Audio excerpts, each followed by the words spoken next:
to divert the debate on corruption in this country. And it should be really a bad day if that is the intention of whoever is framing this publicity. But I have to believe, I want to believe that the Speaker of Parliament has her integrity, and she's going to steer Parliament through this storm, and even do her stewardship in the fight against corruption in this country using Parliament. I hope that she's going to remain firm, and I hope that her detractors are not going to have their day, because if they do, then it will be a very bad day for the country. Honorable Ken Lukyamuzi. I hold in full esteem the dignity and the reputation of my speaker, the Right Honorable Kadaga. I have seen her perform since I was in the 7th Parliament. I think that if the misinformation we have had was intended to scare her, she should not be scared, because as we speak now, she has steered the Parliament with a very good impression. You're saying it's misinformation. What exactly? If it is misinformation, if what is said is wrong, is misinterpreted, misquoted, I mean about over expenditure in the trips which have been alluded to, I hope that we should give her a chance to give an explanation instead of concluding things without data. Well, of course, when she went to Switzerland, she traveled with a delegation, a large delegation. We saw singers there as well. So when you look at the figures in the newspapers, it looks like she spent the money, but she had a delegation of maybe how many people? Can you give us that information? I don't know the number of people, but I would like to think that there must have been a purpose for her travel. Otherwise, I would also be one of the people concerned if what was reported was correct. And why you didn't? Because I fight corruption, I fight of expenditure, and as a legislator, one of the key roles of a parliamentarian is to check excessive expenditure and unexplainable expendiction. Well, but there have also been reports. This parliament is still a very young report, but you've spent a lot of money on travel already.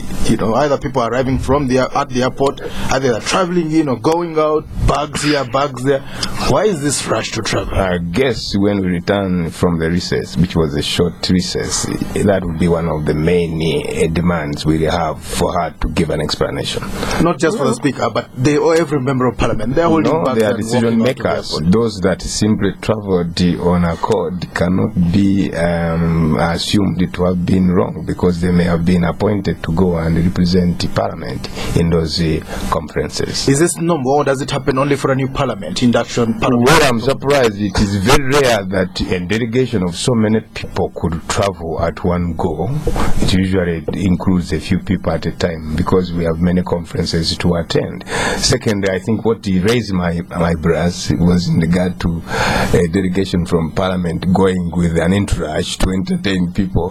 When you have visitors, you are the one who's to be entertained by the place where you're going. I was saddened to hear that kind of reporting, if it is true at all. Well, but specifically, the speaker said, I think, that she was also promoting this country. That's why she carried some dancers. Well, even carried some dancers? Well, it's okay. Let's not go into detail. Mr. Bamwine, do you think someone is trying to bring down the speaker unjustly? No, I think the Speaker of Parliament is like any other public officer. Therefore, once you are in a public office, you must be put to public scrutiny, strict public scrutiny, and if you are spending taxpayers' money, there must be value for money. Therefore, to me, as far as I'm concerned, I don't doubt her integrity yet, but if information emerging indicate that there is extravagance, obviously she will have to explain. That one, there is no doubt about that. But at the same time, if you say she was promoting the country, that's why dancers were taken, then I start asking a question: who is supposed to do what in this country? And I think, as you said, you may find that although we're saying this is money for the speaker may have spent, but physically I saw a person in Parliament, on the floor of Parliament, complaining that others have traveled many times and others have got allowances and others have not traveled, implying that actually the question at hand is, when do I travel and get allowances and how much? And here on that one, I have a problem with Parliament. You remember when this Parliament came, they closed their door, they removed the pressmen, they removed the lights when they were discussing how to allocate.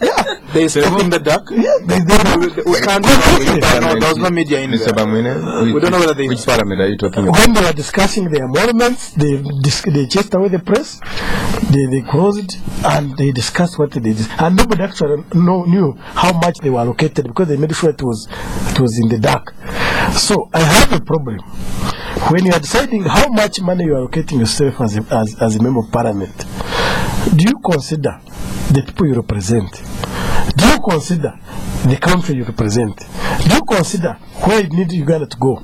That's where I get the problem, because Edmond, when it comes to monuments and allowances and salaries of members of Parliament, they are all anonymous. There is no opposition, there is no government. They are all Uganda united. I wish they were uniting on other factors other than monuments. On that one, you'll never hear anybody from opposition. You'll never hear anybody from NRM. They are all together because they are deciding their fate. Therefore, I think as Parliament is checking other institutions, it's time now we should also check how they are spending our money. Honorable Lukyamuzi. Yeah, I was You are in the listening. I'm not in the dock, but I do not recall at any one occasion where we switched off lights to talk about members of the press. Two, if Mr. Bamwine wanted more information about the expenditure of Parliament, I think reference should be made to the Business Committee. The Business Committee is a decisive committee which advises the Speaker on various aspects in regard to expenditure. Otherwise, I have spent 6 months in Parliament. I have not traveled. I do not recall at any one occasion when I mean the lights were switched off simply because we were talking about our monuments. Right. Lastly, I think that it is unfair for a big assembly like Parliament to assume that every member of Parliament must travel. Traveling is circumstantial. It comes when it has to. For example, I am due to travel to South Africa in December to attend the global conference on climate change. When that occasion comes, just information. So you'll go and because he was there. In good faith. You remember when the member of Parliament raised that question, the Speaker confirmed with her that all of you will have to travel. So you're saying it is not a must. But the Speaker said you must. Meaning that she